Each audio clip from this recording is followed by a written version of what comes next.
Alors bonjour, chers frères et sœurs en Christ. Je vous salue tous les frères et sœurs du monde entier dans le nom puissant de notre Seigneur Jésus-Christ. Et aujourd'hui, ce grand jour du Seigneur, je viens porter un message à l'endroit du frère William, si je peux encore l'appeler ainsi, à cause de l'évangile que nous prêchons tous, à cause de l'évangile de la sanctification, à cause de l'évangile de la repentance. Donc, ce message s'adresse à lui particulièrement par rapport à l'évangile de notre Seigneur Jésus-Christ, par rapport à certaines hérésies que j'ai écoutées dans ces messages et dont le Seigneur m'a donné de l'avertir. Ce n'est pas moi qui avertis le frère, mais c'est le Seigneur Jésus-Christ qui m'a donné cette mission, qui m'a donné ce message. Moi qui ne suis que une simple balayure, moi qui n'ai qu'une simple fourchette que Dieu a utilisée justement pour que le frère puisse comprendre le véritable message du Seigneur, pour que le frère puisse revoir ces messages et le fondement, surtout de la foi en Jésus-Christ que nous professons. Donc, avant d'aller dans le message, je vais élever un mot de prière, parce que la Bible dit, quoi que nous fassions en parole ou en acte, nous le faisons au nom de notre Seigneur Jésus-Christ. Donc, je vais élever un mot de prière, afin que Dieu soit au contrôle par la puissance de son Esprit Saint, parce que ce n'est pas moi qui va délivrer ce message, mais c'est Dieu par l'intermédiaire du Saint-Esprit, qui parlera non seulement au frère William, mais qui parlera aussi à tous ceux ou toutes celles qui l'écoutent, et aussi à tous les frères du monde entier qui ont besoin d'être éclairés dans la foi chrétienne. Je veux prier. Éternel Dieu, je te suis infiniment reconnaissant pour tes bontés, pour tes grâces qui se renouvellent chaque jour dans nos vies. Je voulais encore te remercier encore pour ce grand jour que tu as permis que je puisse, encore une fois de plus, me placer ici pour parler de toi, pour donner un message pour ta gloire, à l'endroit de ton Église, à l'endroit de tes enfants. Oh Seigneur Dieu, je me remets entre tes mains, afin que Seigneur, ce n'est que toi qui parles.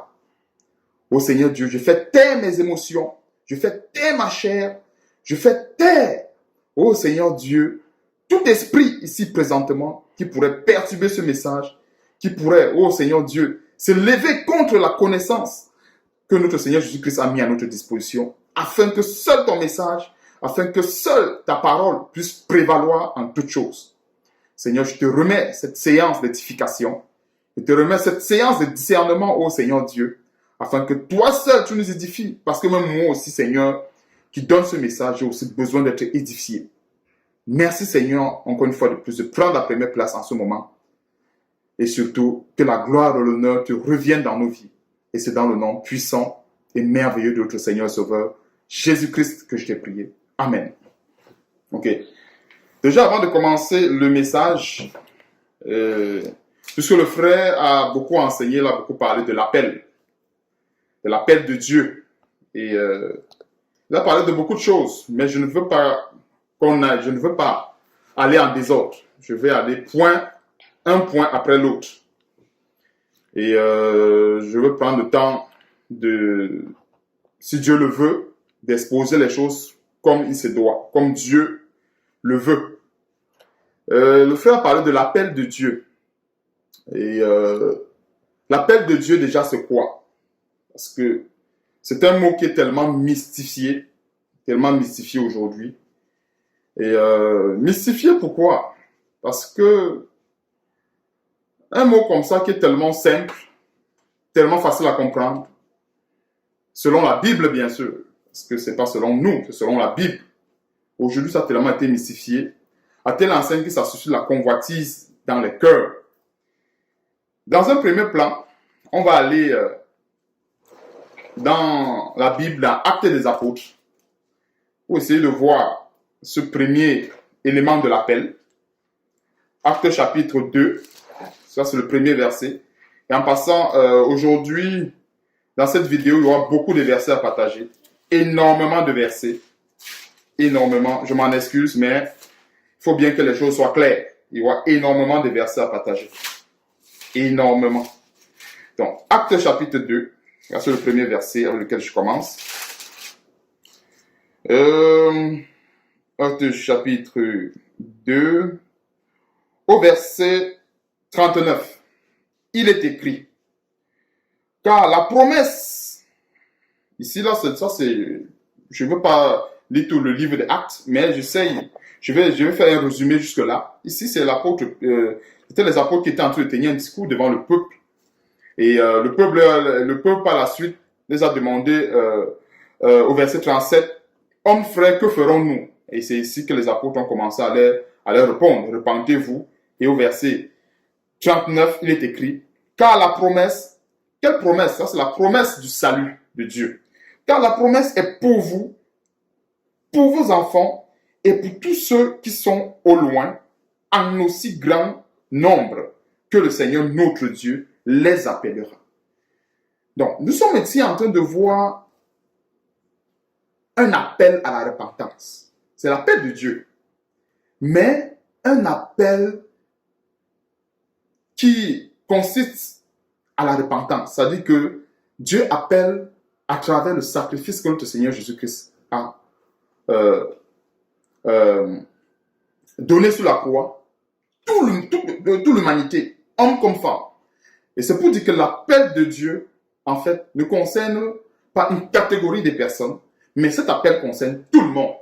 Dieu a appelé tout le monde, de n'importe quelle race, n'importe quel sexe, à venir à lui, à se décharger de tous ses soucis, pour prendre uniquement la croix du Seigneur et le suivre. Ça, c'est l'appel de Dieu.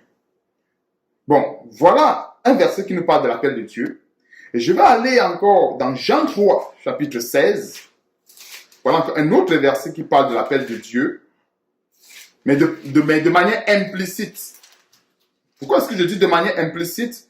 C'est parce qu'on le comprend en le méditant.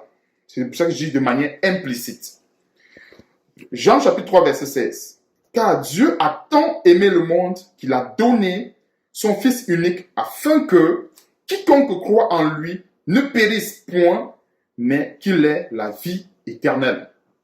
Donc, voilà l'appel que Dieu a donné à tout le monde afin que l'humanité ne périsse point, mais que les hommes qui vont venir à Dieu par son Fils Jésus-Christ aient la vie éternelle. Donc, voilà le deuxième verset qui explique de manière implicite ce que c'est que l'appel. Maintenant, donc, je vais prendre un autre verset. Je suis vraiment désolé pour aujourd'hui, mais il y en a beaucoup. Le troisième verset, ça c'est, j'ai commencé par le premier point qui est l'appel, parce qu'on va développer point par point. Premier point qui est l'appel. Maintenant, l'appel, on va aller dans Matthieu chapitre 22 pour voir la parabole du Seigneur, pour mieux comprendre l'appel de Dieu. Et dans ce cadre, je vais un peu élargir la parenthèse avec les élus également. Je vais élargir un peu la parenthèse parce que ce sont les termes qui créent tellement de confusion aujourd'hui dans le corps de Christ. Il est question que nous, le peuple de Dieu, nous soyons éclairés là-dessus. Matthieu chapitre 22, verset 1. Jésus prenant la parole leur parla de nouveau en parabole et il dit: le royaume des cieux est semblable à un roi qui fit des noces pour son fils. Verset 3.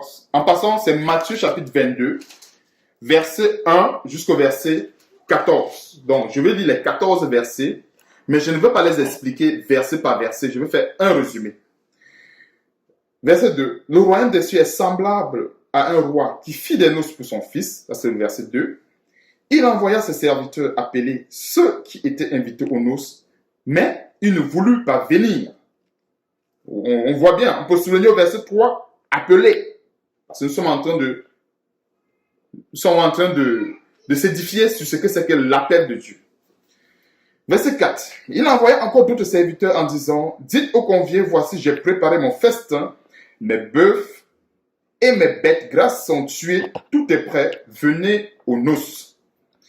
Mais sans s'inquiéter de l'invitation, ils s'en allèrent, celui-ci à son champ, celui-là à son trafic, et les autres se saisirent des serviteurs, les outrageaient et les tuèrent.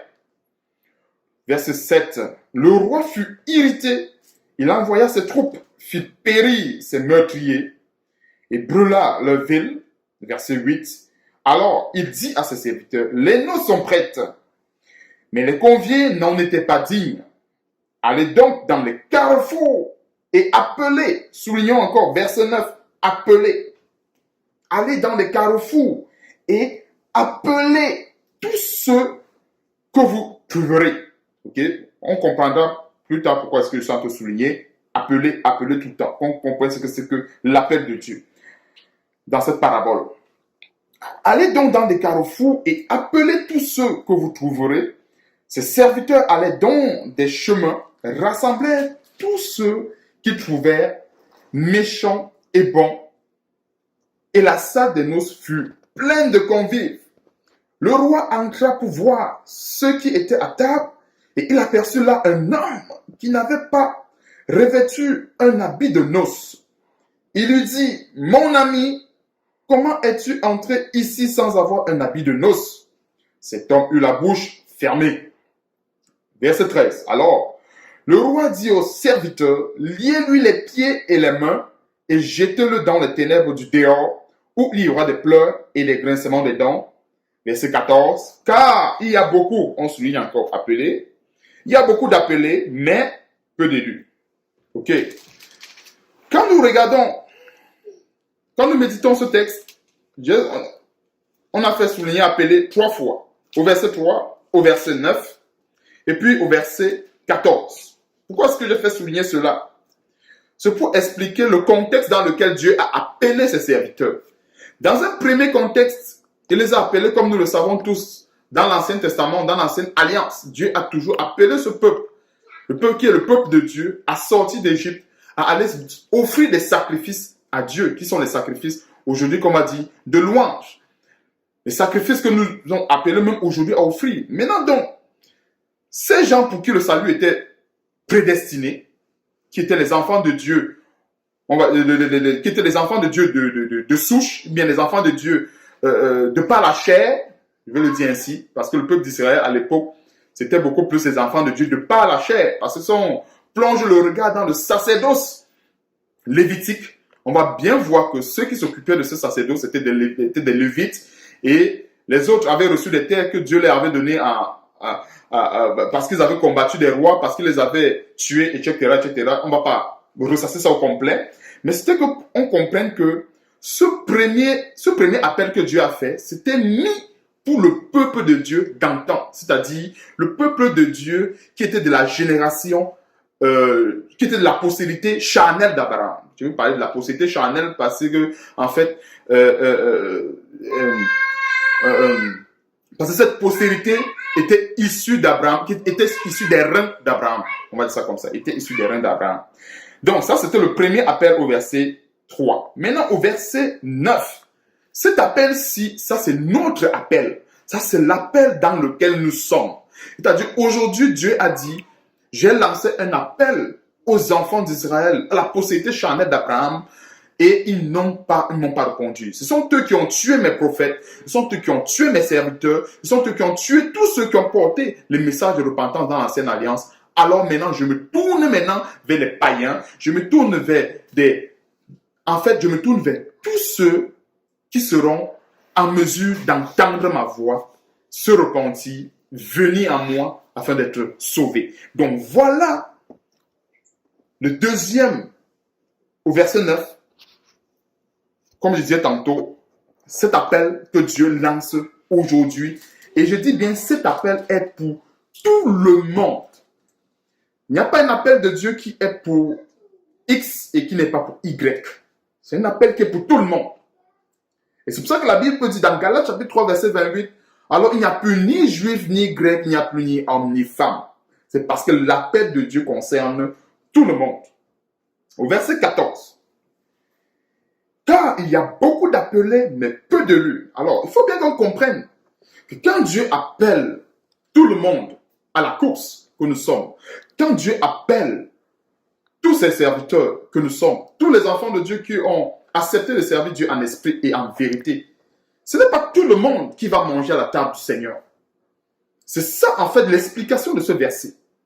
Car il y a beaucoup d'appelés, il y a beaucoup que Dieu a appelés, justement, à mériter cette place à la table du Seigneur, mais ce n'est pas tout le monde qui s'y retrouvera. Alors, au verset 14, il y a beaucoup d'appelés, mais peu d'élus. Alors, ces élus, voilà encore un autre terme. C'est ça que je dis, je vais élargir un peu la parenthèse. Je vais aussi m'étendre dessus. Élus. Donc, pour ce qui concerne d'appeler, l'appeler, c'est terminé.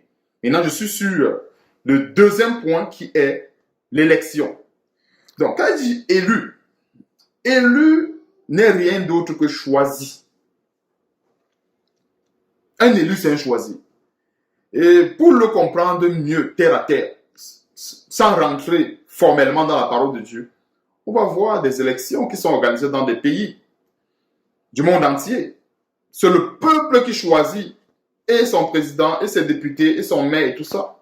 C'est la même figure avec Dieu. Donc, quand la Bible dit que nous sommes les élus de Dieu, ça veut dire que nous sommes les choisis de Dieu, que Dieu nous a choisis.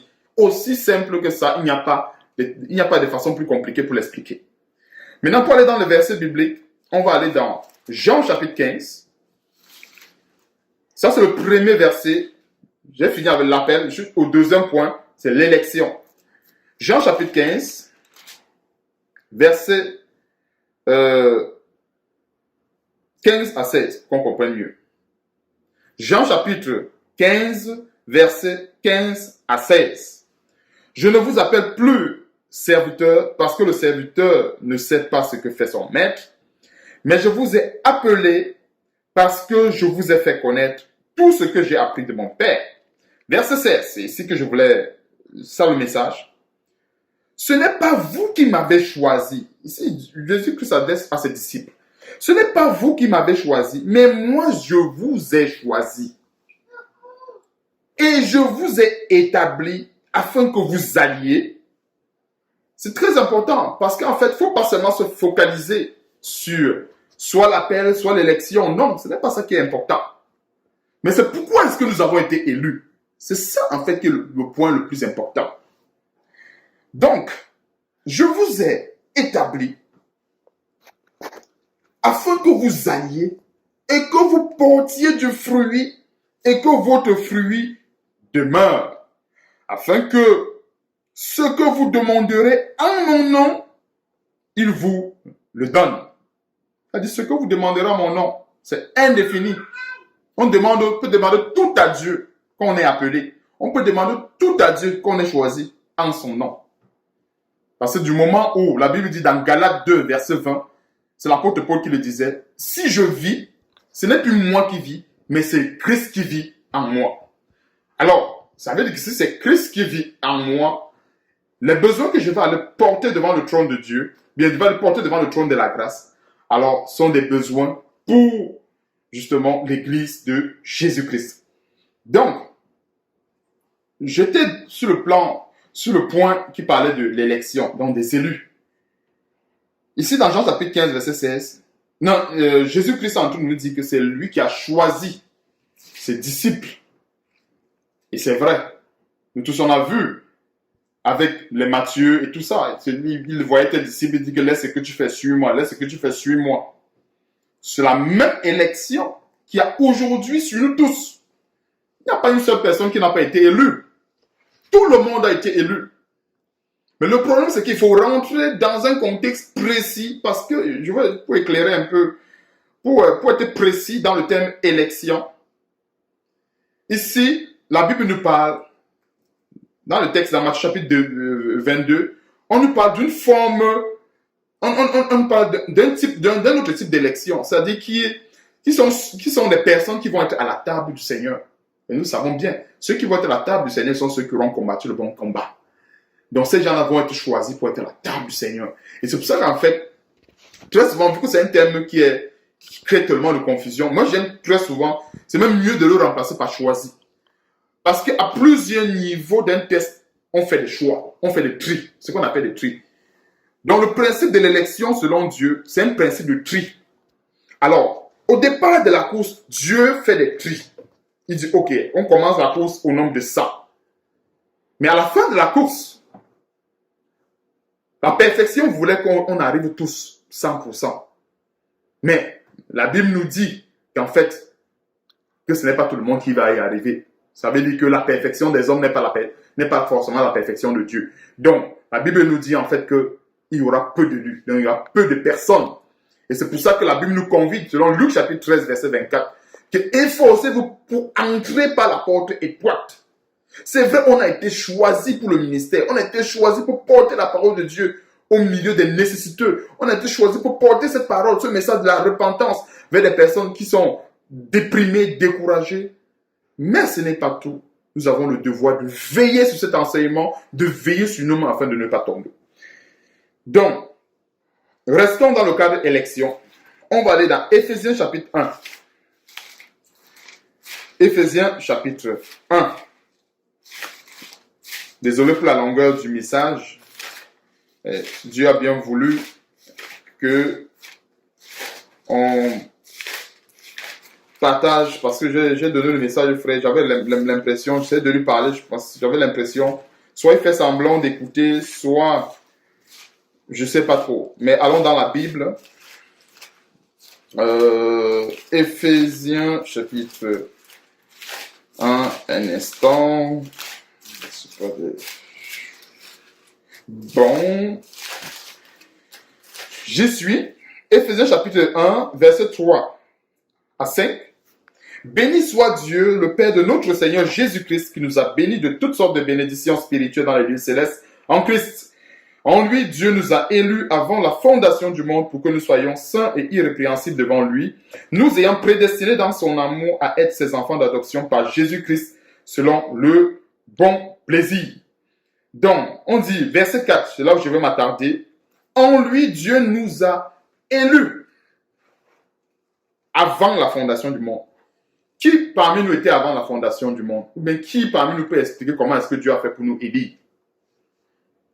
Mais la Bible dit que Dieu nous a choisis avant la fondation du monde. Ce sont des mystères de la parole de Dieu.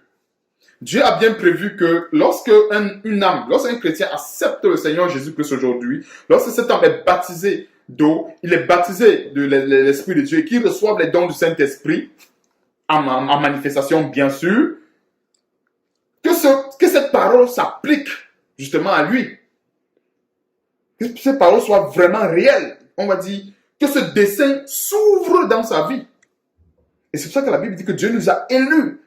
Et c'est avec ce verset qu'on comprend que l'homme en général n'est pas fait pour vivre dans la débauche. L'homme en général n'est pas fait pour vivre dans la perdition. Parce que Dieu a élu, il nous a élus. Il parle ici il s'adresse aux Éphésiens, il s'adresse à ceux qui ont répondu à l'appel. Donc Dieu nous a choisis avant la fondation du monde pour que nous soyons saints et irrépréhensibles devant lui. Donc, ça c'était... je vais m'arrêter ici pour ce qui concerne les élus. Qu'on comprenne bien, j'ai parlé de l'appel, j'ai parlé de l'élection.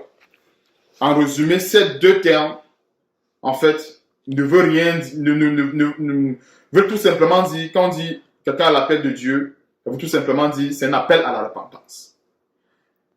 Et l'appel à la repentance, c'est chez tout le monde. Chez tout le monde, sans exception. Et l'élection ici, c'est un choix que Dieu a fait de nous. Nul n'a choisi d'être à la position où il est. Nul n'a choisi de faire ce qu'il fait aujourd'hui. Parce que Dieu a choisi. Dieu l'a choisi depuis la fondation du monde. Et il a prédestiné à certaines tâches. C'est pour ça qu'il exerce cette tâche aujourd'hui. Et ça fait partie de l'élection. Bon. Avant de continuer, je vais faire suivre maintenant, parce qu'il était question que je ne vienne pas seulement ici pour dire le frère a dit ci, le frère a dit ça. Il était question que je viens d'abord dans un premier plan apporter certaines lumières par rapport à l'appel de Dieu.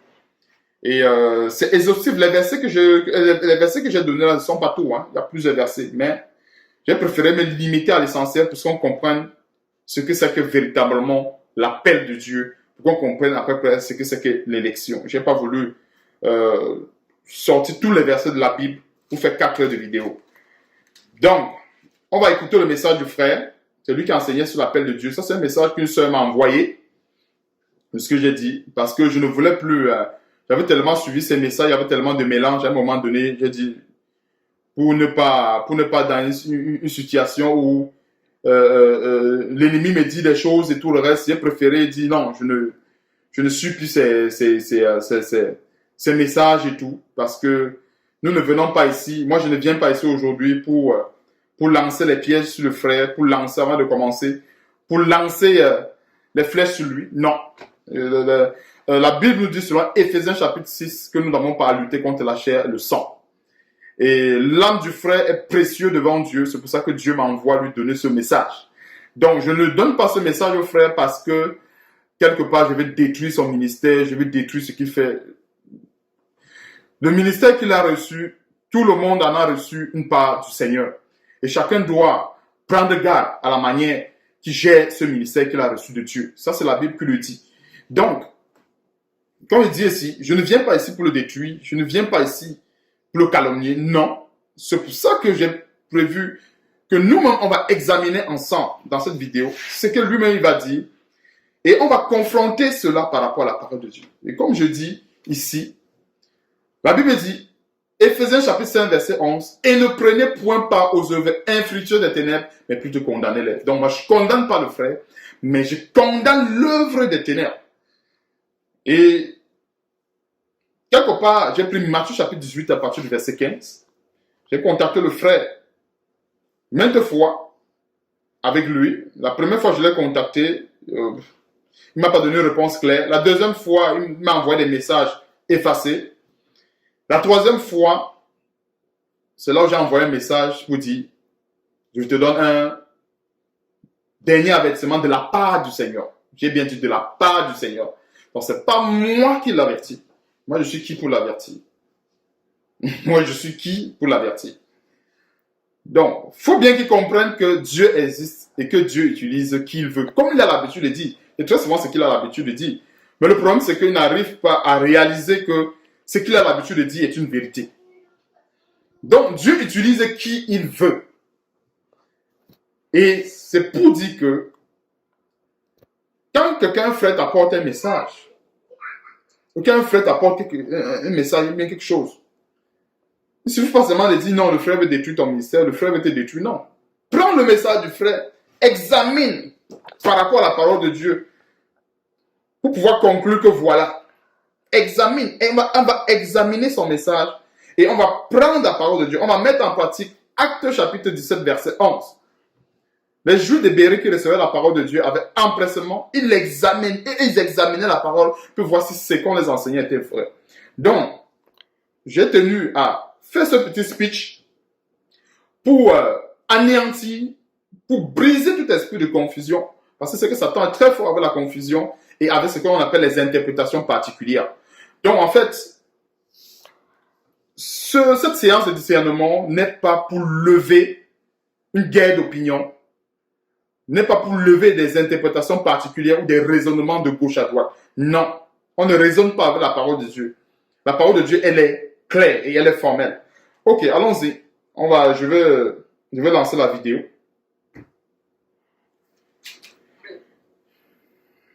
Tu te poses la question si c'est toi ou c'est pas toi. Oui, c'est toi.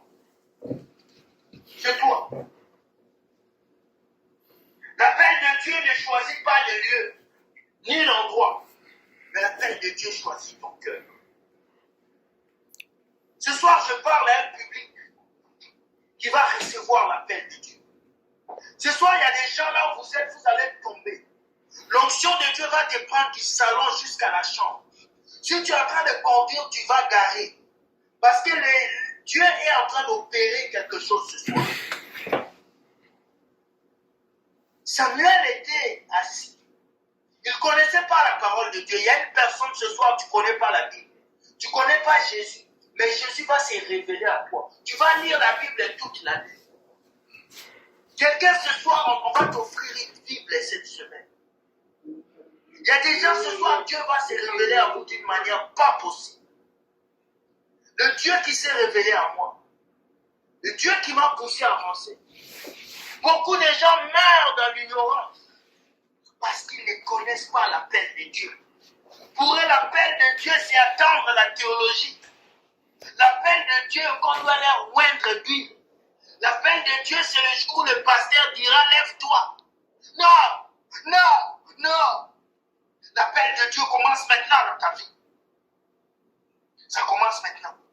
Ça commence maintenant. Ça commence maintenant. Ça commence maintenant. Ça commence maintenant. L'appel de Dieu commence maintenant. Pas demain. Aujourd'hui. Today. Là. Si tu ne te lèves pas aujourd'hui, ta famille va se perdre. Les gens vont mourir dans ta famille.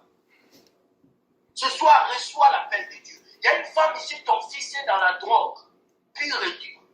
Il a fait 4 fois la prison. Là, il risque de faire 5 fois la prison. Mais l'appel de Dieu va saisir certaines personnes en prison. Si tu es une maman, ton fils est en prison ce soir, l'appel de Dieu va saisir ton fils. Dieu dit ce soir, c'est forcé. Oh, tu ne comprends pas.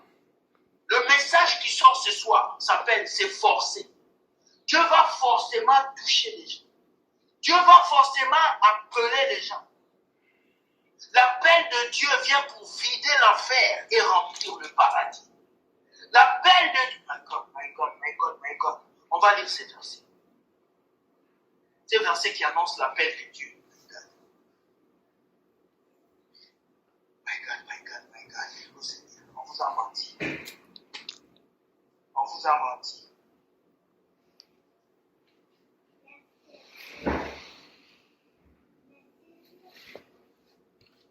Écoutez ces versets. Luc 4, verset 18. My God, my God, my God, Seigneur. Seigneur, je sens ta présence. Seigneur, tu me fais du bien. I love you, Jesus. On va écouter une bonne partie du message. So wonderful, God. I love you. I love you, Jesus. Yes, yes, yes. Glory to God. Glory to God. Quelque chose se passe dans le spirituel ce soir. Je ne sais pas pourquoi. Il était appelé à devenir gouverneur. Ok? Ses frères l'ont vendu pour les détruire. C'est quoi, c'est fini? Mais l'appel de Dieu dans la vie de Joseph a tracé le chemin pour que Joseph arrive à la destination. Même en prison, Joseph prospérait, my God, parce qu'il avait l'appel de Dieu. Et l'appel de Dieu, il est petit.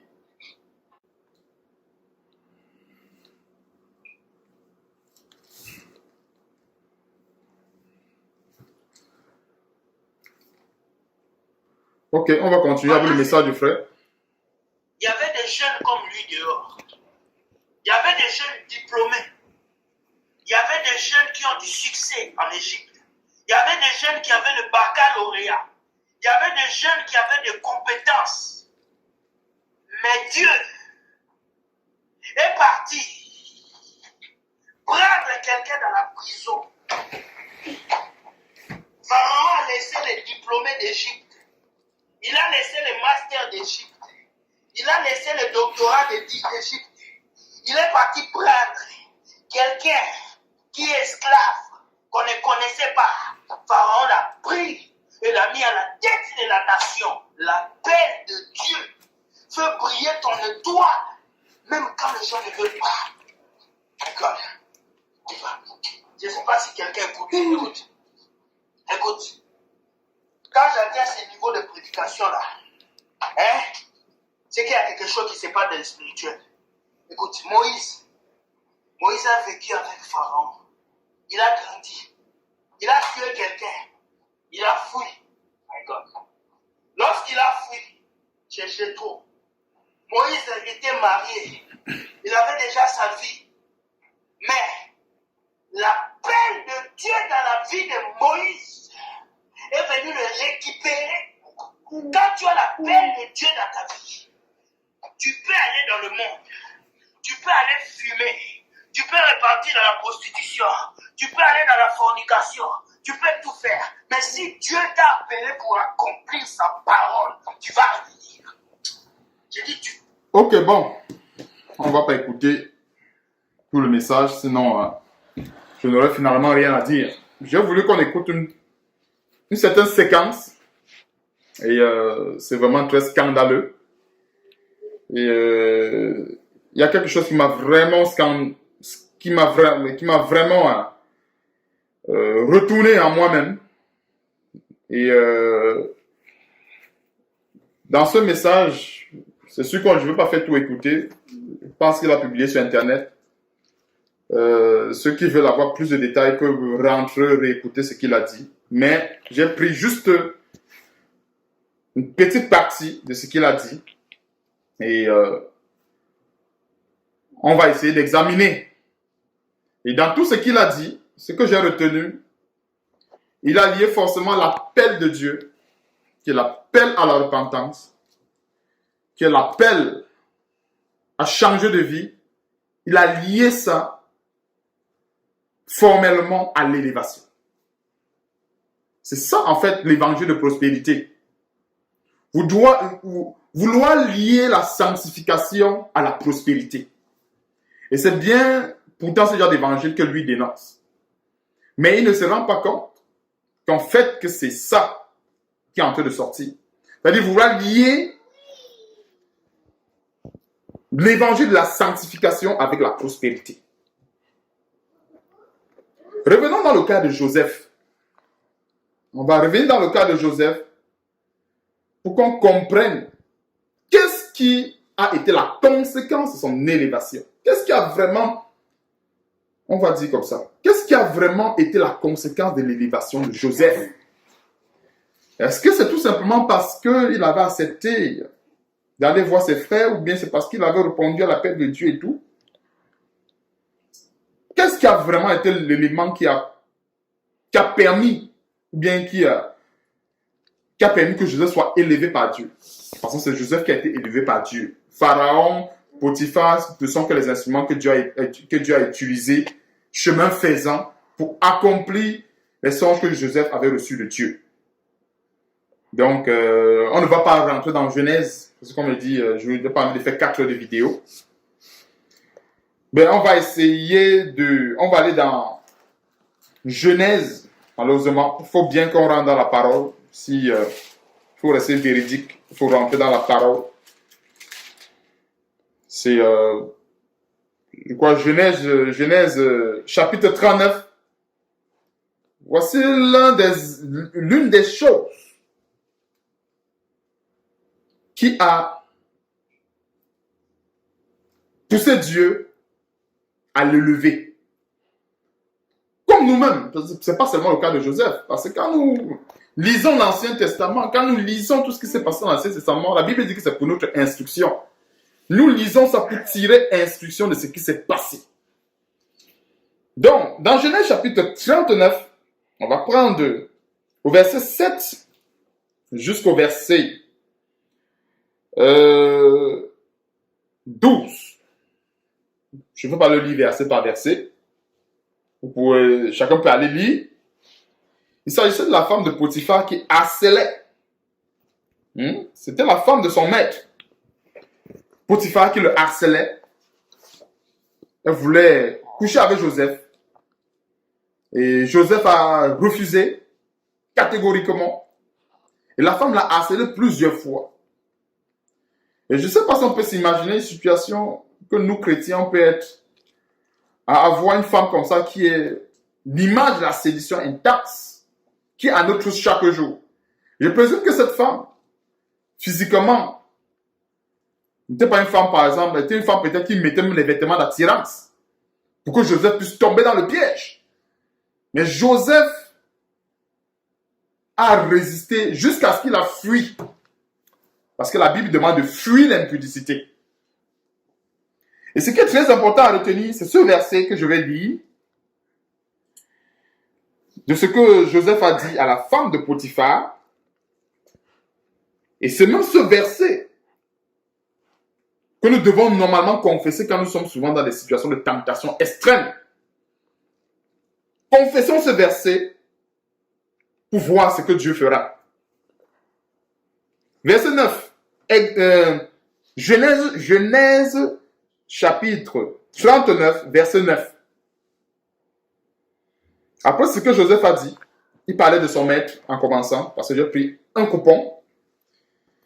Il n'est pas plus grand que moi, il s'agit de son maître. Il parlait ici de son maître. Dans cette maison, il ne m'a rien interdit. Il s'agit de son maître Potiphar. Excepté toi, parce que tu es sa femme. Comment ferais-je un aussi grand mal et pécherais-je contre Dieu?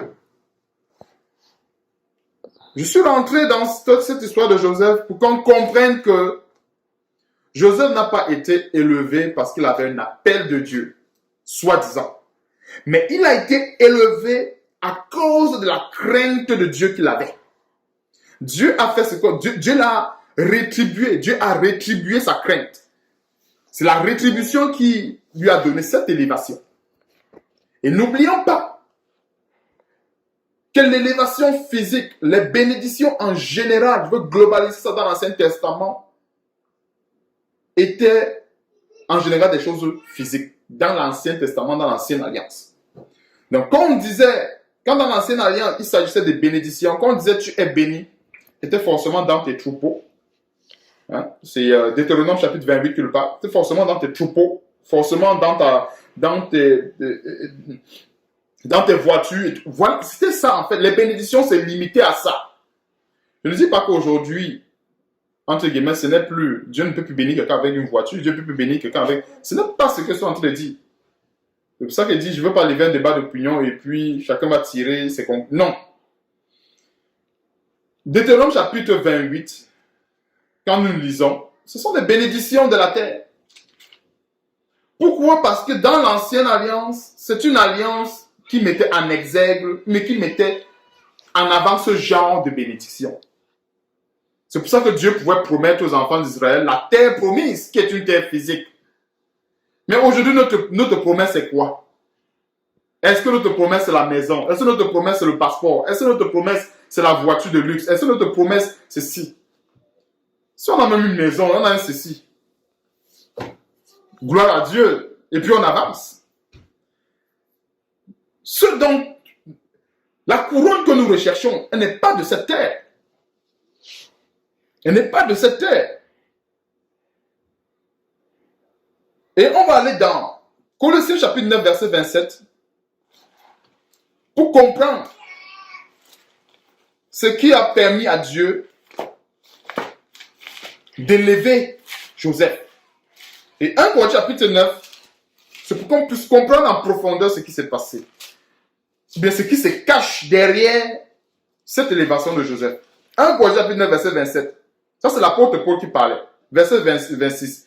Moi dont je cours non pas comme à l'aventure, je frappe non pas comme battant l'air, mais je traite durement mon corps, je le tiens assujetti de peur d'être rejeté après avoir prêché aux autres. Joseph craignait d'être rejeté. Quand il a confessé cette parole, qu'il a confessé le verset 9 en disant « Comment pécherais-je » Non, comment ferais-je, autant pour moi, comment ferais-je un aussi grand mal et pécherais-je contre Dieu?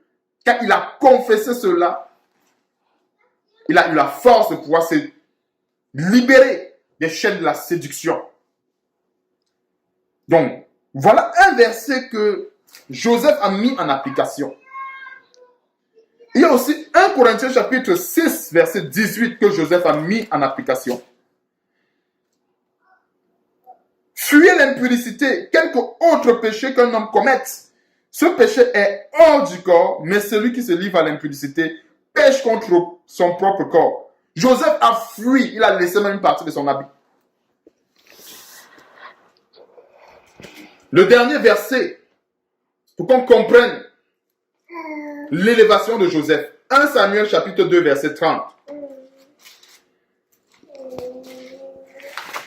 Pour ceux qui vont suivre cela, c'est mieux d'avoir une feuille et un bic parce qu'il y a beaucoup de versets. 1 Samuel chapitre 2, verset 30. Samuel chapitre 2, verset 30. C'est pourquoi voici ce que dit l'Éternel, le Dieu d'Israël. J'avais déclaré que ta maison et la maison de ton père marcheraient devant moi à perpétuité. Et maintenant, dit l'Éternel, loin de moi, car j'honorerai celui qui m'honore, mais ceux qui me méprisent seront méprisés. Joseph a été honoré par Dieu parce que lui-même a honoré Dieu. Donc voilà les 3 versets. Il y en a plus. Je n'ai pas dit qu'on s'est limité à 3 versets.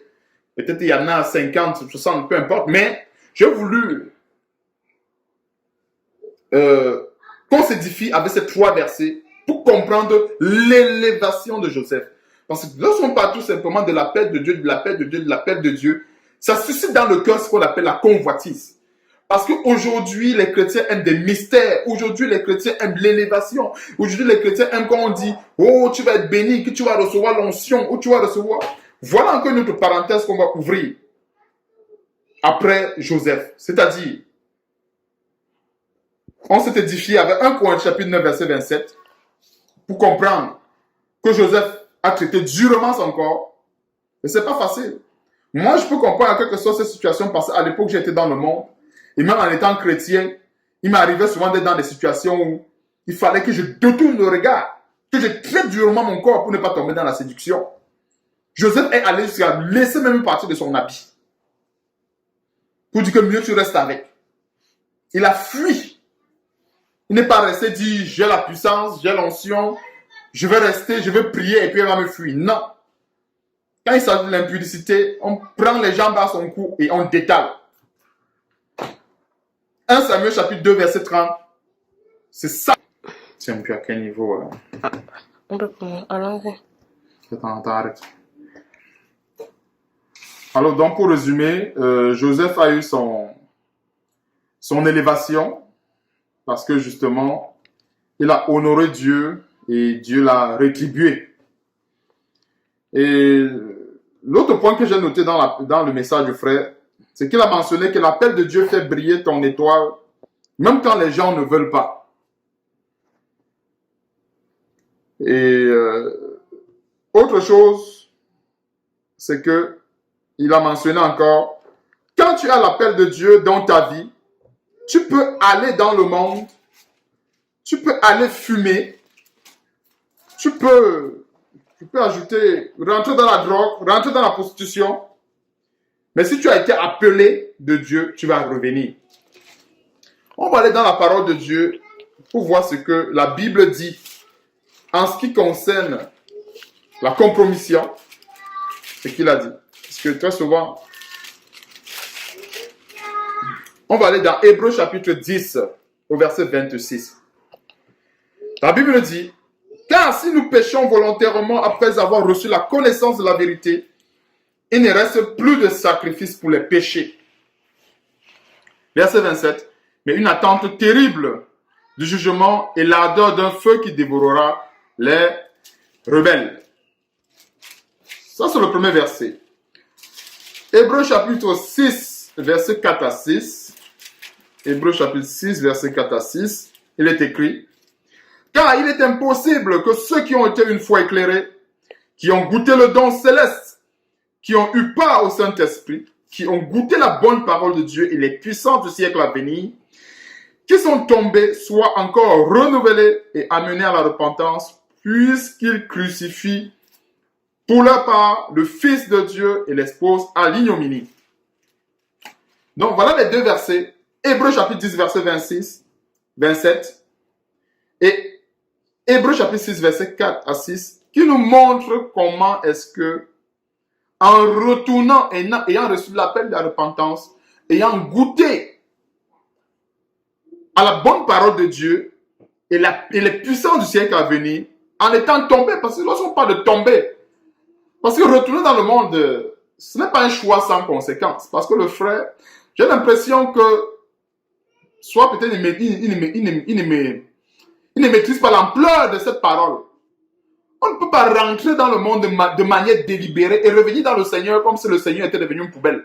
Bien comme si la foi en Dieu était devenue un dépotoir une cour du roi Péto. Non, notre Dieu, la Bible dit notre Dieu est un Dieu d'ordre et de discipline. L'ordre et la bienséance, Dieu règne au milieu de l'ordre et de la bienséance. Quelqu'un ne peut pas dire non. Je n'ai pas fini de vivre. Quelqu'un peut-être donné sa vie au Seigneur aujourd'hui. Après, il dit, je n'ai même pas fini ma vie de fornication et tout ça. Il faut que je retourne un peu dans le monde parce que de toutes les façons, j'ai la paix de Dieu. Je peux revenir à n'importe quel moment. Je vais un peu retourner, aller finir mes dernières bières dans le monde. Je vais retourner, aller courtiser mes dernières copines dans le monde et puis je vais revenir. C'est ce genre de venin que donne ce genre de message. Parce qu'une personne qui reçoit ce genre de message peut se dire, ok, je suis arrivé à un niveau où, même si je rentre dans le monde, Dieu va être avec moi. Et ça, ce sont les messages que les faux pasteurs passent le temps à donner. Et les faux pasteurs qui s'évertuent pourtant à dénoncer. Les Marcelo Tunasi, les Joël Tatou, et tous ces pasteurs en général qui prêchent l'évangile de la terre s'efforcent à dénoncer. Qui s'efforce à dénoncer. L'appel de Dieu n'a aucun lien direct avec l'élévation. L'élévation dépend de Dieu. L'appel de Dieu dans la vie de tout un chacun amène quiconque à se repentir. Point final. C'est Dieu qui décidera si demain tu vas avoir une belle voiture. C'est Dieu qui décidera si demain tu vas être ministre. C'est Dieu qui décidera si demain tu vas être un grand de ce monde. C'est Dieu qui décidera. Et il y a encore un piège dans l'élévation. Il y a un piège. Un très grand piège. Très souvent, Dieu préserve ses enfants de la chute. En bloquant pour un instant l'élévation. Et ça, c'est mon témoignage personnel que je suis en train de donner. Parce que si la position que j'ai aujourd'hui, je ne veux pas rentrer dans les détails, si j'avais cette même position avant, ben, c'est qu'aujourd'hui, je ne sais même pas si peut-être je suis mort. C'est que j'allais tellement me faire voir, mais à un certain niveau. J'allais tellement me faire voir. Mais Dieu a permis que je puisse d'abord acquérir des bases de sa parole avant que cette élévation puisse venir. En général, c'est comme ça que Dieu fait. Et c'est lui qui décide. Je ne peux pas commencer à dire que Dieu va faire pareil dans ta vie. Dieu va faire pareil dans ta vie. C'est lui qui décide. Mais tout ce que je sais, c'est que si Dieu te confie une mission, il te donne la provision pour cette mission. Ça, c'est inéluctable. Et quand il dit qu'il te donne la provision pour cette mission, il ne te donne pas la provision comme toi tu veux. Dieu peut te donner une mission et ta provision, c'est juste un morceau de pain et de l'eau pour la route. Quand il a appelé Abraham, il a dit, lève-toi, suis-moi. Il n'a pas laissé plein de chars dehors pour escorter Abraham jusqu'au lieu où il devait aller. Non, il a dit, lève-toi, suis-moi. Tout simplement. Donc, l'appel de Dieu n'a aucune relation directe, j'ai précisé, direct. Je veux bien qu'on comprenne ce mot, direct, à l'élévation. On peut être appelé de Dieu, on craint Dieu comme il faut, on marche dans la parole de Dieu. Dieu juge bon de nous élever. Je dis bien, Dieu juge bon de nous élever. Mais on ne vient pas à Dieu parce qu'on calcule, on calcule l'élévation. Non. On ne vient pas à Dieu parce qu'on calcule l'élévation. On vient à Dieu parce que, on veut changer de vie. On veut être délivré du péché. On veut abandonner le fardeau de l'iniquité dans nos vies. Voilà pourquoi est-ce qu'on répond à l'appel. C'est ça qu'il faut enseigner. C'est ça qu'il faut prêcher. Et c'est ça qu'on a besoin d'écouter.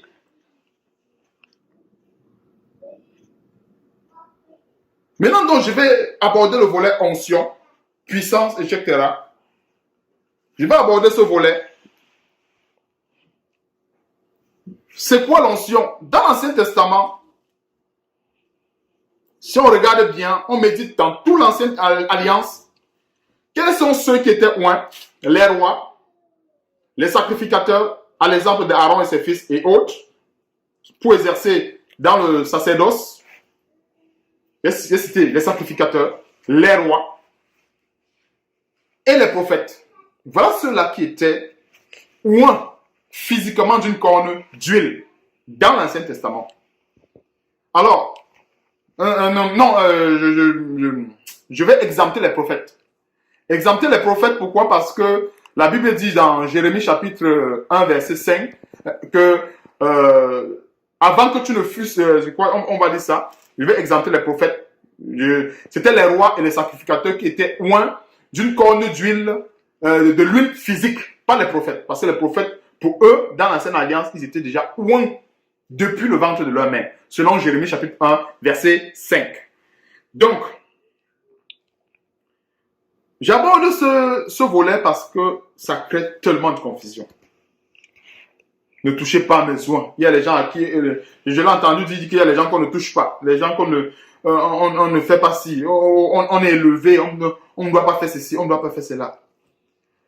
Et ça, ce sont les mêmes paroles qui s'évertuent à dénoncer chez les mêmes faux pasteurs qu'il emploie. Les mêmes paroles. Ne touchez pas à mes oins. Il est écrit, le Psaume chapitre 105, verset 15. Ne touchez pas à mes oins et ne faites pas de mal à mes prophètes. Ce verset est exclusivement, parce qu'il y a un certain amalgame que beaucoup de gens aiment mettre dans la tête des enfants de Dieu. C'est que quand c'est écrit dans la Bible, ça veut dire qu'il faut le mettre en pratique. Non. Pour nous qui sommes sur la grâce, on va lire Éphésiens chapitre 2, verset 20. C'est un très grand verset. Pour nous qui sommes sur la grâce, on va lire Éphésiens chapitre 2, verset 20. Je peux donner le verset par cœur, mais j'ai envie de le citer tel qu'il est écrit, avec toute l'exactitude du verset. Éphésiens chapitre 2, verset 20, il est écrit, « Vous avez été édifiés sur le fondement des apôtres et des prophètes, Jésus-Christ lui-même étant la pierre angulaire. » Voilà ce sur quoi nous fondons aujourd'hui notre ministère, le ministère que Dieu nous a donné. Voilà ce sur quoi on fonde ça, on construit la fondation de ce travail sur Éphésiens chapitre 2, verset 20. Ça veut dire que quand je médite la Bible de Genèse à Apocalypse, quand je parle de Psaume 105, verset 15, je mets sur le fondement Éphésiens chapitre 2, verset 20. Je regarde et je dis, ok, Psaume 105, verset 15. Est-ce que tu réponds aux critères de ce verset? Est-ce que tu réponds aux critères de ce fondement? Je vois que non. Le Psaume 105, verset 15, quand je médite là-dessus, ça dit, ne touchez pas à mes oints et ne faites pas de mal à mes prophètes. Je dis, oh, aujourd'hui qui est oint? Aujourd'hui même les prophètes, tout le monde, qui est oint, qui n'est pas oint? Je dis, ok, bon, avec ce verset, c'est pour mon édification parce que Dieu avait bien prévu que dans l'ordre de la bienséance, que le peuple puisse honorer les guides, que le peuple puisse honorer les conducteurs. C'est dans une question de bienséance et d'ordre. Si Dieu permettait qu'on dise du n'importe quoi au prophète, on dise du n'importe quoi au roi et sacrificateur, ça devait devenir un désordre. Il faut bien qu'on comprenne ce qui se cache derrière le verset. Si Dieu permettait qu'on puisse critiquer un prophète, qu'on puisse dire n'importe quoi d'un roi, qu'on puisse dire n'importe quoi d'un sacrificateur, etc., le sacerdoce lévitique, le sacerdoce de Dieu dans l'Ancien Testament devait être bafoué. Et c'est pour cela qu'il fallait le protéger ainsi, par un verset comme cela. J'espère qu'on a bien compris cela. Pour nous qui sommes sur Éphésiens chapitre 2, verset 20, on a 1 Jean chapitre 2, verset 20. Il est écrit, on va aller dans la parole de Dieu. Il est écrit, 1 Jean chapitre 2, verset 20. Excusez-moi mes frères et sœurs, mais on a beaucoup de versets à partager. Il le faut bien. 1 Jean chapitre 2, verset 20. Pour vous, on s'adresse à qui? La Bible s'adresse à nous aujourd'hui. Pour vous, vous avez reçu l'onction de la part de celui qui est saint. Et vous avez quoi? Tous de la connaissance. Vous avez reçu l'onction de la part de celui qui est saint. Vous avez tous la connaissance. Qu'est-ce qu'il y a qu'aujourd'hui, je vais prier, tu vas recevoir l'onction du mariage. Je vais prier, tu vas recevoir l'onction de délivrance. Je vais prier, tu vas recevoir l'onction de ceci. Je vais prier, tu vas recevoir l'onction de cela. Je vais prier, tu vas recevoir l'onction de cela. Quel apôtre a prié pour que Timothée reçoive l'onction? Quel apôtre a prié pour que un serviteur de Dieu dans l'Ancien Testament reçoive l'onction? Quel apôtre? Selon Éphésiens chapitre 2, verset 20. Quel apôtre? On va aller voir un autre verset, 2 Timothée chapitre 1. On va aller voir un autre verset. J'ai voulu le citer sommairement, mais c'est très important que nous le lisons aussi pour être mieux édifié, mieux éclairé. 2 Timothée chapitre 1, au verset, ça c'est l'apôtre Paul qui s'adresse à Timothée. Okay? Verset 3, et on va s'arrêter au verset 6. Je vais le lire et puis on va résumer. Je vais résumer. Je rends grâce à Dieu que mes ancêtres ont servi et que je sers avec une conscience pure de ce que nuit et jour je me souviens continuellement de toi dans mes prières, il s'agit de Timothée, en me rappelant autant pour moi tes âme et désirant te voir afin d'être rempli de joie. Gardant le souvenir de la foi sincère qui est en toi, qui habita d'abord dans ton aïeul Loi et dans ta mère Eunice, et qui, j'en suis persuadé, habite aussi en toi. C'est pourquoi, voilà là où je voulais en venir, c'est pourquoi je t'exhorte à ranimer le don de Dieu que tu as reçu par l'imposition des mains des anciens. L'apôtre Paul n'a pas dit à Timothée, viens, je vais te communiquer l'onction pour que tu avances. Viens, je vais te communiquer l'onction pour que tu fasses ci. Il a dit, c'est pourquoi je t'exhorte à ranimer. C'est parce qu'à un moment donné de la foi, il peut arriver, on ne souhaite pas. On ne souhaite jamais se refroidir dans la foi. On souhaite toujours être bouillant pour Dieu. On souhaite toujours être prêt pour que Dieu nous utilise. Mais il peut arriver que dans des circonstances X ou Y, par un accès de faiblesse, qu'on est tombé dans la compromission, qu'on est tombé dans un certain refroidissement spirituel. Mais alors, qu'est-ce qu'il faut faire? Est-ce qu'il faut aller voir quelqu'un seulement, dire, ok, tel frère, impose-moi les mains comme on faisait avant? Ça, c'était des histoires que je croyais avant. Quand il y avait quelqu'un qui refroidissait, on partait voir le pasteur. Oh, il faut que le pasteur m'impose les mains parce que je sens que ma communion avec Dieu est menacée. On t'impose les mains, tu rentres à la maison, les mêmes problèmes. Le lendemain, on t'impose les mains, le lendemain, les mêmes problèmes. L'apôtre Paul a dit à Timothée, ranime. Comment est-ce qu'il devait ranimer ce don? En s'appliquant aux œuvres du ministère, en s'appliquant aux enseignements, en s'appliquant à l'exhortation, en s'appliquant aux bonnes œuvres. Voilà comment est-ce que nous ranimons lorsque nous sommes tombés notre foi. Si jamais on a perdu le zèle, ce n'est pas communiquer quelconque onction de si qui va ranimer ce zèle. Et si on regarde bien, pour ceux qui vont suivre cette vidéo, par expérience, moi je parle par expérience dans le Seigneur. Dieu a bien voulu que je vive cette expérience dans la foi. Quand on a déjà commencé avec les affaires, prie pour moi, impose-moi les mains, fais ceci, donne-moi l'onction de ceci, ça ne s'arrête plus jamais. Ça ne va plus jamais s'arrêter. On va parler de l'onction pour l'école, l'onction pour réussir au travail, l'onction pour le mariage, l'onction. Ouf, on va conjuguer tout un arsenal de mots autour de l'onction. Tout un arsenal de mots. Verset 7, je veux continuer. J'ai dit verset 6, mais je veux continuer, c'est très important. Car ce n'est pas un esprit de timidité que Dieu nous a donné, mais un esprit de force, d'amour et de sagesse. N'aie donc point honte du témoignage à rendre à notre Seigneur, ni de moi son prisonnier. Voilà comment est-ce que l'apôtre se présentait. Comme son prisonnier, il ne se présentait pas comme un général, comme un policier, il ne se présentait pas comme un brigadier, comme un gendarme. Moi, son prisonnier. On va revenir sur cet aspect-là plus tard, c'est vrai. Je suis en train de prendre les éléments point par point. J'étais sur l'onction.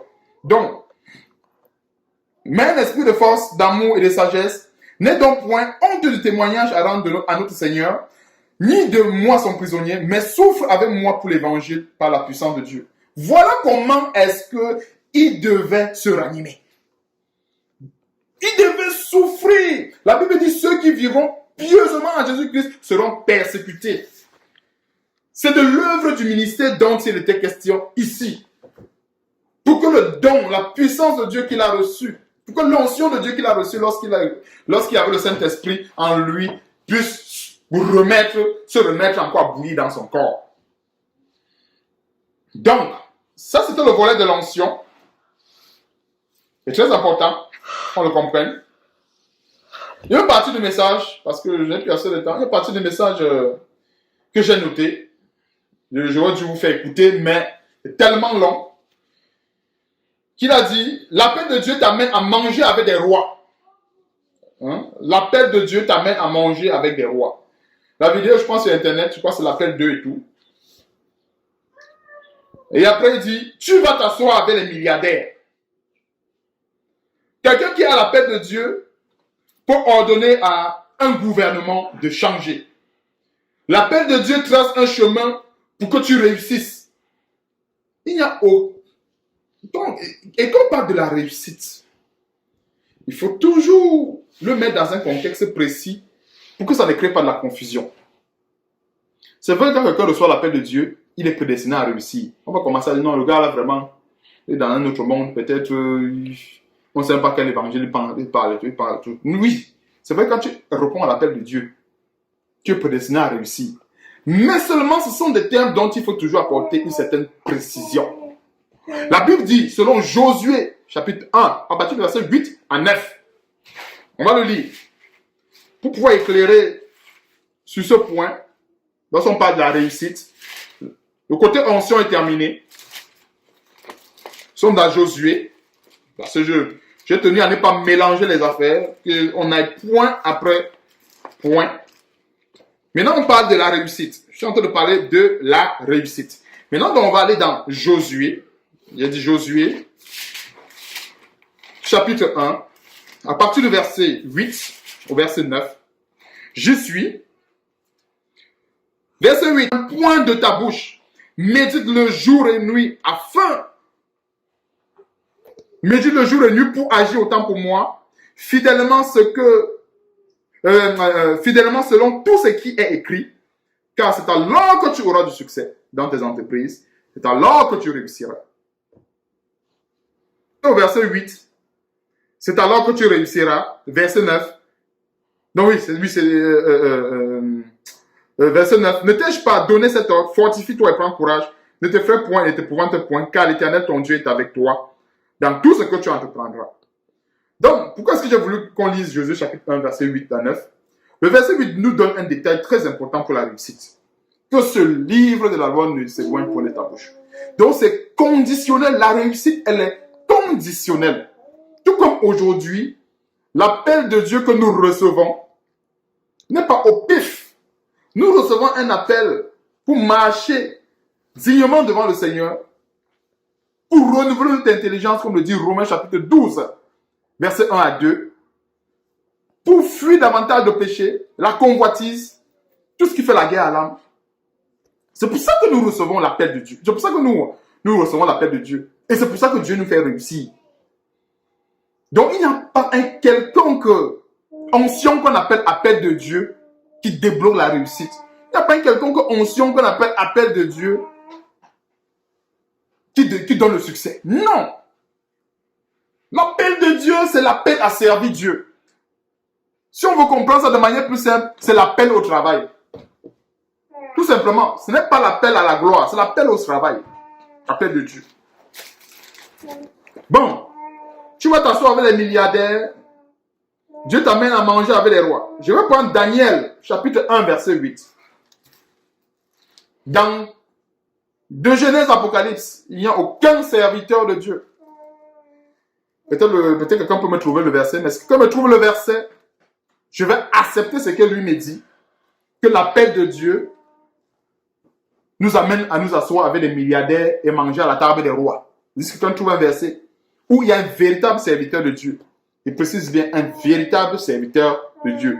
C'est-à-dire qu'il ne faut pas prendre une situation où quelqu'un n'était même plus avec Dieu, il était dans la compromission. Non. Je parle d'un véritable serviteur de Dieu qui écoutait encore, qui entendait encore la voix de Dieu, qui écoutait la voix de Dieu, manger avec un roi ou manger avec des milliardaires. On a des exemples dans la Bible. On a l'exemple de Jean-Baptiste qui a été décapité. On a l'exemple d'apôtre Paul qui est tout le temps en train de comparer devant les autorités, les gouverneurs, tout le temps expliqué. On a des exemples et des exemples. Il n'y a pas une quelconque coïncidence entre les autorités et le peuple de Dieu. C'est pour ça que la Bible dit dans Éphésiens, toujours au chapitre 6, que nous n'avons pas lutté contre la chair et le sang, mais contre les autorités. C'est contre eux, le pouvoir, le gouvernement, tout ce qu'il y a dans ce monde. C'est l'image de Satan.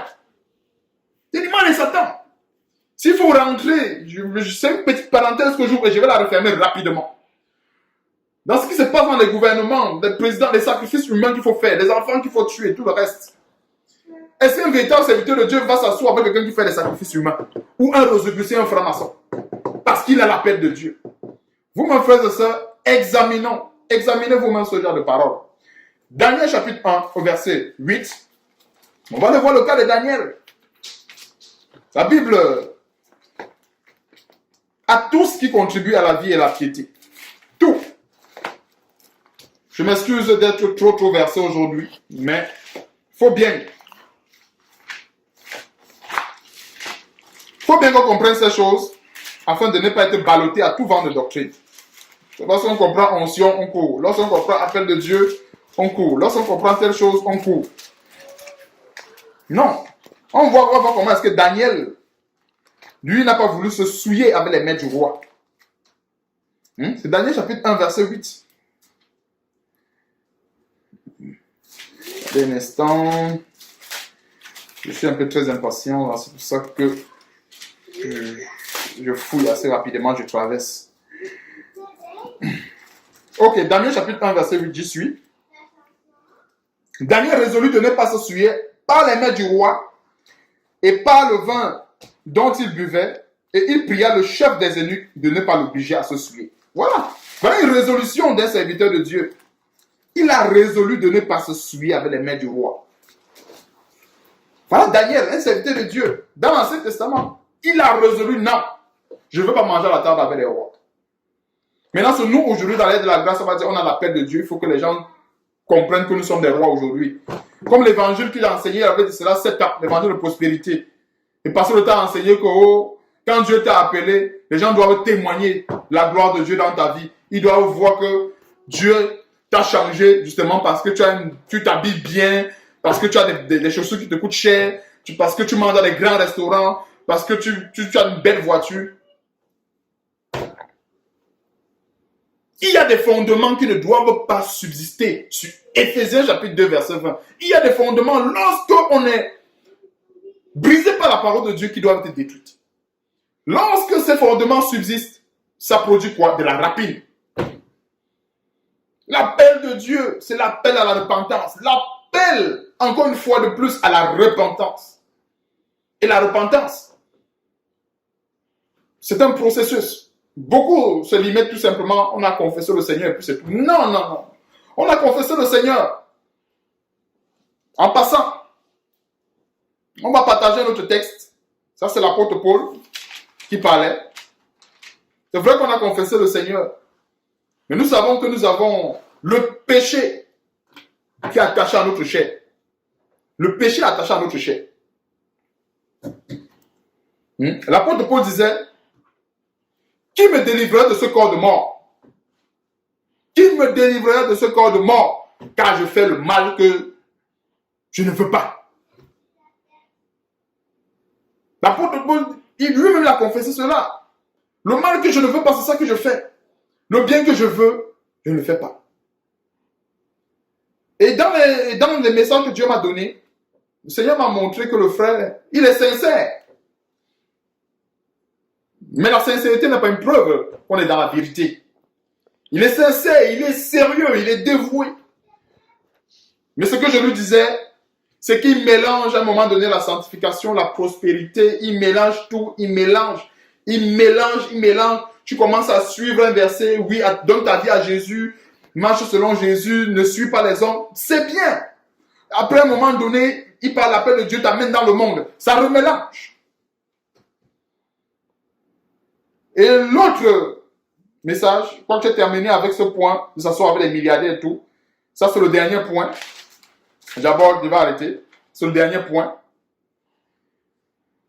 Mon message consistait, les deux messages que j'ai reçus de Dieu. Un, le gospel. C'était le premier message de Dieu, le gospel. Deux, c'était les enseignements. C'est-à-dire la santé, prospérité. Une partie de la sanctification. L'autre côté, la prospérité. Tout était mélangé, tout est mélangé. Et après un moment donné, on ne sait plus si c'est la sanctification qui parle dessus ou c'est la prospérité. Mais lorsqu'on mélange la sanctification et la prospérité, c'est clair que ce n'est plus la sanctification qui prend le dessus, mais c'est la prospérité. C'est ça la vérité. Maintenant, le premier message, c'était le gospel. Nous savons c'est que les origines du gospel, les origines du gospel sont hautement sataniques. Donc, on ne peut pas dire parce que il compose ses chansons, il compose de belles paroles, que par exemple son gospel est unique. Moi, je ferme la parenthèse là-dessus. Maintenant, je vais prendre encore un autre point. Quand je lui ai parlé du nom policier de l'évangile, je lui ai parlé du gilet pare-balles et tout. La Bible nous dit qu'on n'a pas à lutter contre la chair et le sang. Et la Bible nous dit aussi quelque part, concernant Jésus-Christ, dans Ésaïe chapitre 53, que Jésus-Christ n'avait rien pour attirer les regards. Donc, je ne peux pas tenter d'enseigner que Jésus-Christ délivre. Jésus-Christ est notre bouclier. Et que je mets sur moi un certain bouclier. Parce que le gilet pare-balles, c'est un bouclier. Hein. On ne comprend pas ce que ça veut dire. C'est un bouclier, nous tous savons. Les policiers mettent ça pour que si en cas d'échange de tirs, ils vont être protégés. Donc, ils ont confiance en ce bouclier qui est le gilet pare-balles. Il faut comprendre aux frères que le gilet pare-balles que tu mets, je ne sais plus s'il le met encore, mais j'ai vu certaines prédications avec le gilet pare-balles. S'il ne le met plus, gloire à Dieu, c'est une bonne chose. S'il ne le met plus. Mais, c'était pour attirer son attention là-dessus. Le nom policier de l'évangile, je l'ai fait comprendre ici aux frères. Ici au Canada, on a la police, il y a des véhicules de police, il y a les insignes de police dessus. Police partout. Ça attire les regards. Même moi, quand je conduis en route et que je vois un véhicule de police, je fais attention. C'est que, oui, il faut que je me conforme. Il faut que je fasse attention. Je dois bien conduire. Tout le monde, qui dit je me conforme, c'est tout le monde qui se conforme. Parce que la voiture de police est à côté. Donc, autre chose, je voulais faire comprendre qu'ici, on a ce qu'on appelle les polices banalisées. Les voitures, les véhicules de police banalisés. Même en Europe, partout. Le domaine de la police qui fait des enquêtes ou qui recherche en sourdine les repris de justice, qui recherche en sourdine, qui recherche vraiment en cachette ceux qui désobéissent à la réglementation, ils fonctionnent avec ce qu'on appelle les voitures banalisées. Pourquoi est-ce qu'ils banalisent les voitures? Pourquoi est-ce qu'ils enlèvent les insignes de police? C'est parce qu'ils ne veulent pas attirer le regard. Voilà une petite parabole, une petite figure que j'ai fait comprendre aux frères pour dire voilà. On peut raisonner en disant non, c'est un simple non, ceci, mais quel apôtre dans la Bible, selon Éphésiens chapitre 2, verset 20, se fait appeler policier? L'apôtre Paul se faisait très souvent appeler, il se présentait très souvent comme le prisonnier de Jésus-Christ, esclave de Jésus-Christ. Et même quand il mentionnait apôtre de Jésus-Christ, il donnait une précision pour que ça ne crée pas la confusion. Il disait non de la part des hommes, mais de la part de Dieu et de son Fils Jésus-Christ. Il faisait la peine de circonscrire cet appel d'apôtre qu'il avait reçu. Mais en général, il se présentait toujours comme un moins que rien, comme une fourchette, comme un simple truc. Il n'avait rien, il se conformait à ce Jésus-Christ qui n'avait rien pour attirer les regards.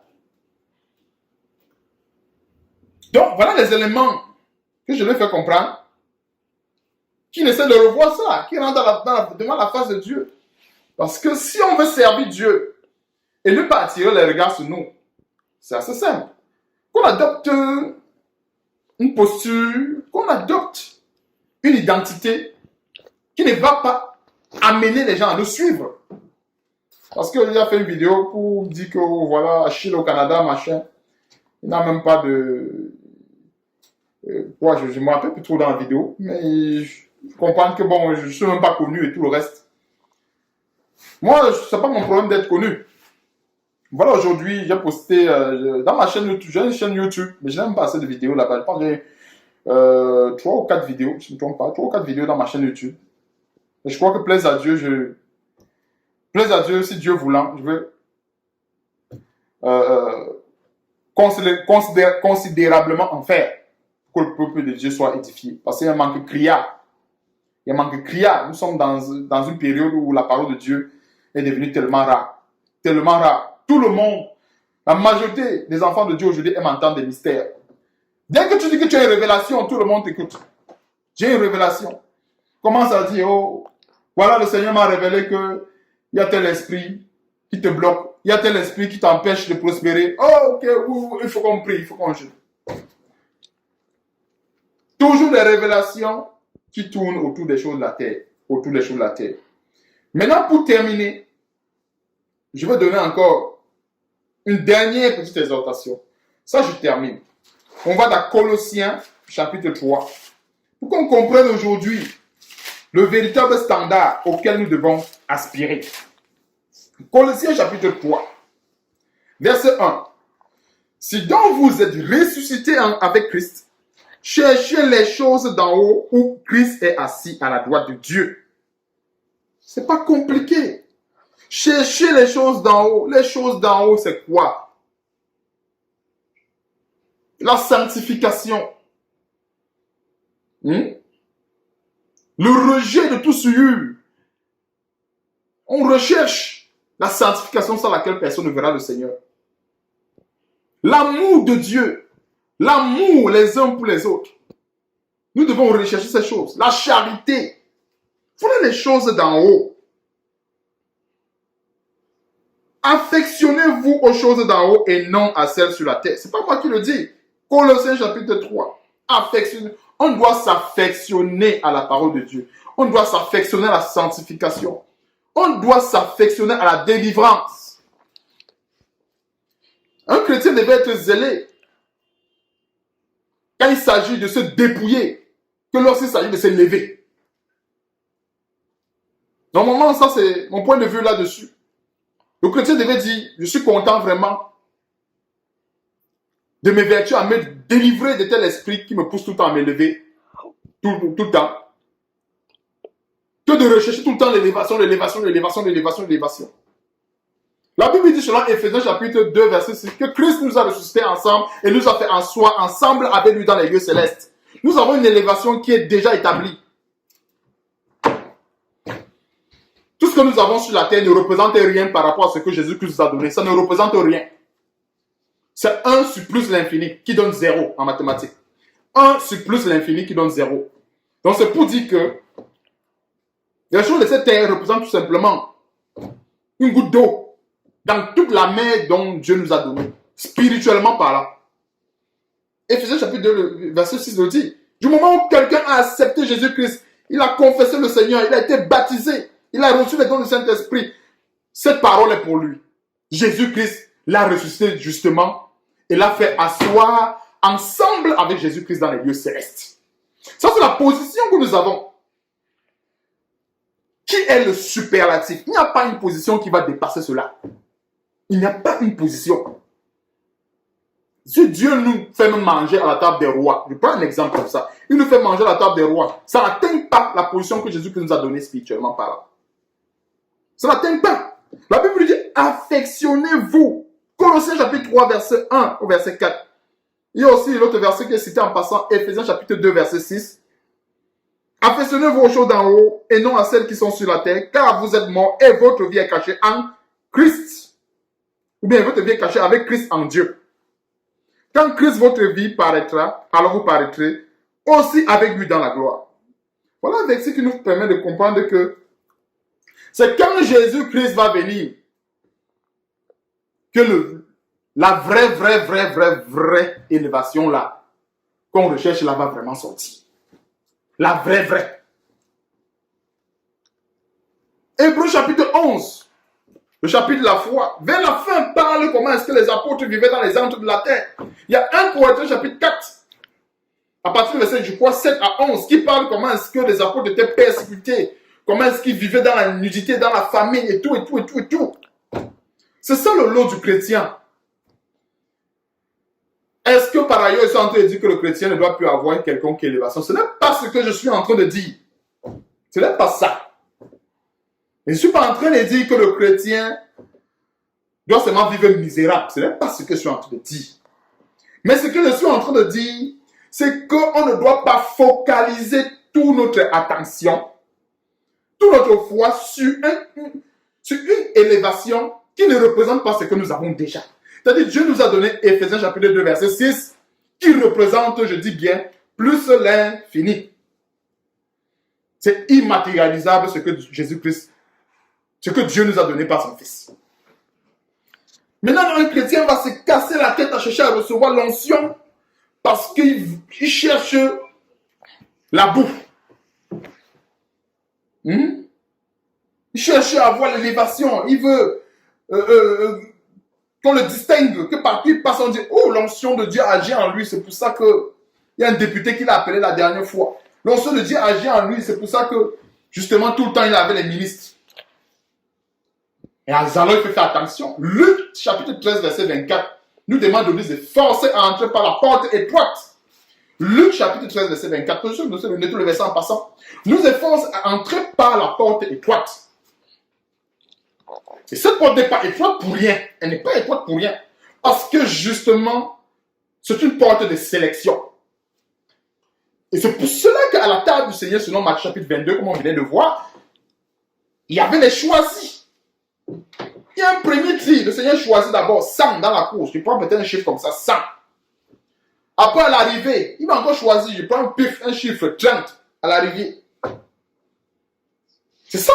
Voilà l'élection. Aussi simple que ça. Il a choisi d'abord 100. Et après, à l'arrivée, après le combat, ok, il choisit encore 30. Il dit, ok, bon, voilà. Je ne suis pas en train de dire que c'est 30 qui vont arriver. Je ne suis pas en train de dire que Dieu a seulement choisi ça. Je suis pas en train de dire ça. Je vais donner une figure pour expliquer à peu près ce que c'est que l'élection, ce que c'est que le choix que Dieu porte sur nous pour que nous exerçons son ministère. Et le ministère que nous exerçons, c'est pour Dieu. C'est pas pour nous. Nous sommes tout simplement les simples fourchettes, les simples cuillères qu'il utilise pour pouvoir accomplir sa volonté. Donc, c'est ici là que je vais terminer. Je n'ai plus rien à dire. Et moi, ma prière, c'est que ce message, en fait, donne lieu à ouvrir beaucoup les yeux, que les gens lisent les Bibles, qu'ils mettent en pratique Actes chapitre 17, verset 11. Le frère a souvent l'habitude de donner une très bonne parole. Ne suivez pas les hommes. Très souvent il dit ça. Ne suivez pas les hommes, suivez Jésus-Christ.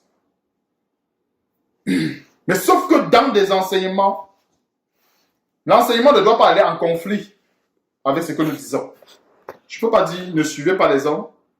Après un moment donné, il dit ok, bon, je vais prier pour que vous recevez l'onction pour pouvoir débloquer vos succès. Non. Il n'y a aucune onction qu'on reçoit. Bibliquement, je veux que quelqu'un me montre dans ce verset. Chapitre verset, voilà. Il y avait tel apôtre qui avait déversé l'onction de tel pour qu'il ait le succès. Moi, c'est ça que je veux voir. Est-ce que nous sommes appelés à réussir? Bien sûr. Nous sommes appelés à réussir. Mais attention. La véritable réussite, c'est que nous allons au ciel. C'est ça la vraie réussite. La Bible dit, ça sert à quoi de gagner la terre, de gagner la mer, d'avoir 10 milliards d'abonnés? Ça sert à quoi d'avoir 10 milliards d'abonnés qui t'écoutent? Mais si plus tard, c'est la porte de l'enfer qui t'attend. Et j'avais oublié, merci Seigneur de m'avoir rappelé ça. Ça, c'est le message particulier du frère. Il faut qu'il aille lire l'histoire de Balaam et de l'âne. L'histoire de Balaam et de l'âne, pour résumer, Balaam avait toute sa position. Il pouvait bénir qui il veut, il pouvait maudire qui il veut. Mais Dieu a utilisé l'âne pour ramener Balaam de son égarement. De cette façon, on comprend bien cette figure, la quintessence de ce message. L'âne est quoi devant Balaam? L'âne était un animal. Mais Balaam était tellement dans l'égarement, il se disait que personne ne pouvait lui parler, que personne ne pouvait lui dire quelque chose. Mais c'est justement par l'âne qu'il a donné le message à Balaam. Et Balaam s'est entêté à fouetter l'âne.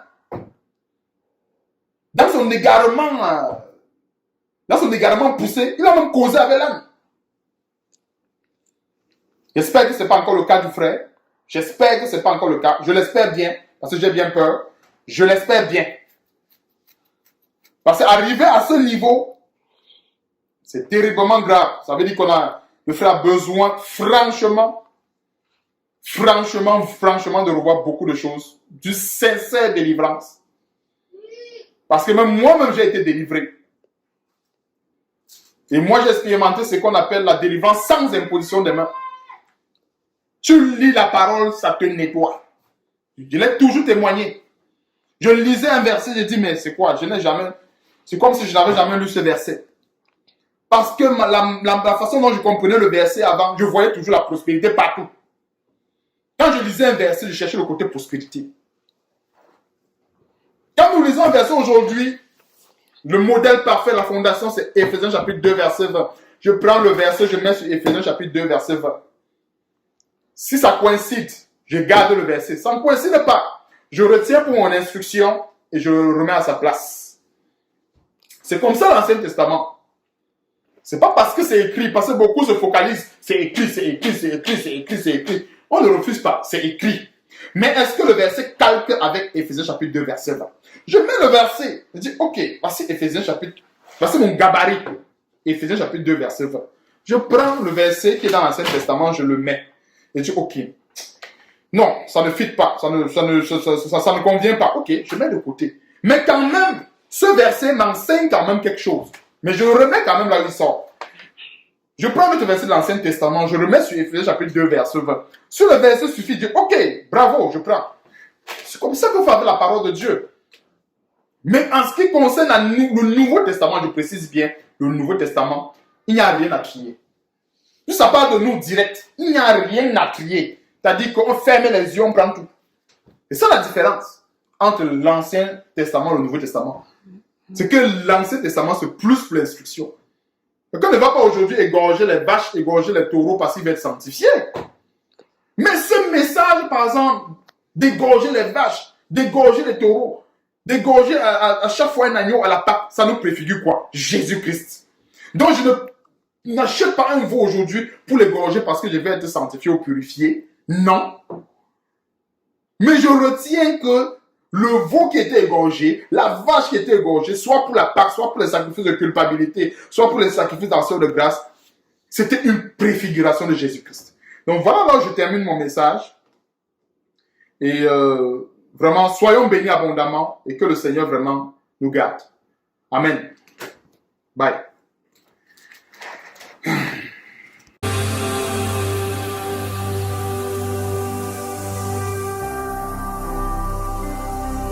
Jésus-Christ TV,